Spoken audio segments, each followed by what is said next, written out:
बारानगर में जीत पक्की या फिर मुकाबला भी बाकी है? ममता बनर्जी की एक्ट्रेस कैंडिडेट ने पूरा गेम बदल दिया और बीजेपी के लिए राह आसान नहीं दिख रही। नमस्कार, मेरा नाम है चेष्टा नागर और आप देख रहे हैं द हिंदी टॉप। पश्चिम बंगाल में चुनाव जैसे जैसे करीब आ रहे हैं वैसे वैसे सियासी पारा भी चढ़ता जा रहा है।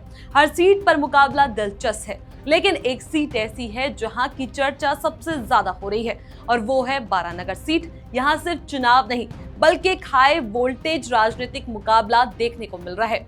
इस सीट पर सबसे ज्यादा चर्चा जिस नाम की है वो है साइंटिका बनर्जी, टॉलीवुड की मशहूर एक्ट्रेस और अब टीएमसी की मजबूत नेता। साइंटिका इस बार फिर से मैदान में है और जिस अंदाज में वो प्रचार कर रही है उसे साफ दिख रहा है कि वो जीत के लिए पूरी ताकत लगा रही है। बारानगर की गलियों में अगर आप निकले तो आपको हर तरफ उनका प्रचार दिखाई देगा। खास बात यह है कि साइंटिका सिर्फ भाषण नहीं दे रही बल्कि लोगों से सीधा जुड़ने की कोशिश कर रही है। खासकर महिलाओं के बीच उनकी अच्छी पकड़ नजर आ रही है। कभी घर घर जाकर बातचीत करना तो कभी भावुक मुलाकातें।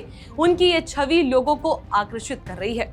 अब अगर थोड़ा उनके बैकग्राउंड की बात करें तो साइंटिका बनर्जी कोलकाता की रहने वाली है। 12 अगस्त 1986 को उनका जन्म हुआ और पढ़ाई भी कोलकाता यूनिवर्सिटी से की। फिल्मों में उन्होंने अच्छा खासा नाम कमाया। करीब 11 साल के करियर में 18 फिल्मों में काम किया और टीवी से लेकर फिल्मों तक अपनी पहचान बनाई। लेकिन असली चुनौती तब आई जब उन्होंने राजनीति में कदम रखा। 2021 में टीएमसी ज्वाइन की और पहली बार चुनाव लड़ा, लेकिन हार मिली। यहाँ से कई लोग टूट जाते हैं, लेकिन साइंटिका ने हार नहीं मानी। उन्होंने और मेहनत की और 2024 के उपचुनाव में बारानगर सीट से शानदार जीत हासिल की।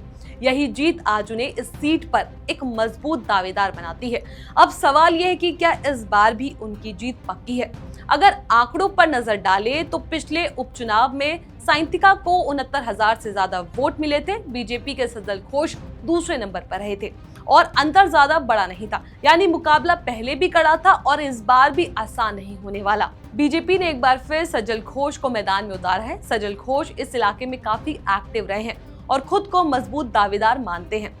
उन्होंने बाहरी वाले आरोप का भी जवाब दिया और कहा कि असली सवाल ये नहीं कि आप कहां से, बल्कि ये है कि आप विकास के लिए कितना काम करते हैं।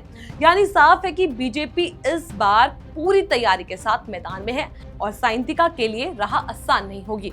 वहीं तीसरी तरफ सीपीआईएम भी मैदान में है, जिसने इस बार साईंदीप मित्र को उतारा है। हालांकि मुकाबला मुख्य रूप से टीएमसी और बीजेपी के बीच ही माना जा रहा है।